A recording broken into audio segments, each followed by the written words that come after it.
I just need to give a warning from the outset and say that this video is not appropriate for children, because Islam is not appropriate for children. And in fact, Islam is not appropriate for women or men either. Proceed and watch with caution. Would you say conceptually that makes sense, that God comes, got married to his mom, and hits it every night? Can you honestly think of no other way to explain intercourse than hits it every night? Just to explain this vulgar, crude expression to viewers who aren't misogynists, who aren't thugs, and who aren't religious Muslims. When he says, quote unquote, hits it, he means having sex or intercourse. But before we get to his question, can we just focus on the fact that this guy is just such a disgusting, misogynistic pervert?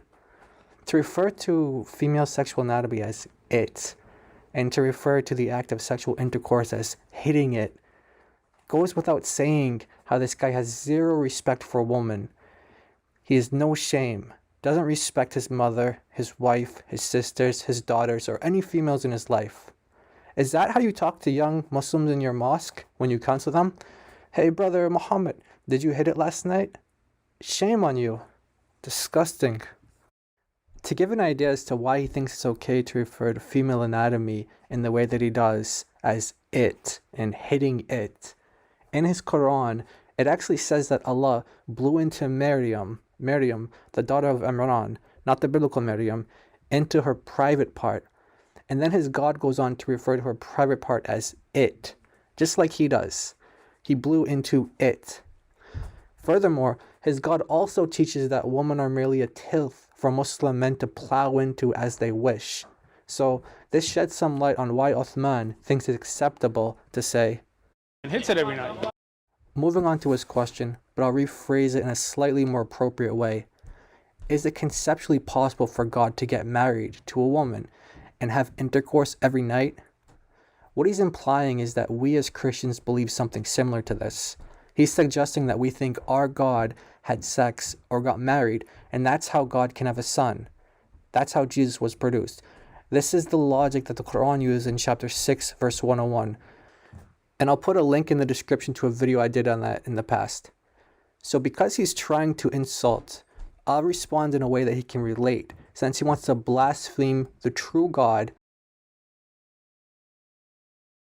Would you say conceptually that makes sense, that God comes, got married to his mom, and hits it every night? To answer your question directly, from an Islamic perspective, the answer is an astounding 100% yes, Uthman. Your God is perfectly capable and able to get married to your mother, to your wife, to your daughter, to your sister, and have sex every single night according to your own book, according to your own religion. And here's the proof. Firstly, we know that in Islam, Allah has many body parts. Okay, so this is, okay, look. You see this? Let's just you see this? Let's just be clear with the question. He's just clarifying the question. Let's Sure. be clear with the question is, and then I'll let you talk. Face, eyes, hands, shin, foot, or feet. No. And what some of you may not know is that Allah also has a womb and he has loins. That's right. He or she or it has a womb and loins. Another attribute mentioned in several ahadith found in Sahih Bukhari, as well as other respected hadith collections, tells us that once Allah finished the creation, the rahim, the womb, identified as a feminine figure, stood up and grabbed Allah by his loins. And Allah shrieked out in response, "Stop it! What are you doing?" According to the hadith. Other traditions besides these three in Bukhari also speak of the womb growing a tongue and grabbing various parts of Allah's body, his waist, his side, his shoulders, and so on. There's also a hadith in which Muhammad says that he saw his Lord as a curly-haired, beardless young man wearing a green robe. So your God actually has body parts, sexual reproductive organs, and your prophet saw him as a man with a womb. A man with a womb. Maybe that makes as much sense as it did in the 6th century as it does in 2021. Now in chapter 21, verse 17, your false God says that if he wanted to take a woman, then he would. The commentaries define the word lahwan pretty unanimously, though some do differ. Majority say that this word means a woman. Some say that it's the woman of paradise.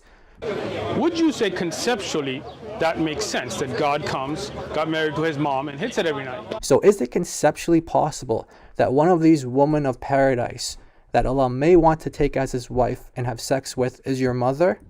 Yeah, conceptually, that's possible. As you can see, your God here says that he's perfectly capable of doing that, if he wanted to. If any Muslim blasphemes God, insults Mary, or insinuates that we believe that Jesus is a product of sexual union, then you can expect videos like this in the future. Here's a warning from your own Quran, chapter 6, verse 108. Jesus is Lord, and Islam is disgusting and false.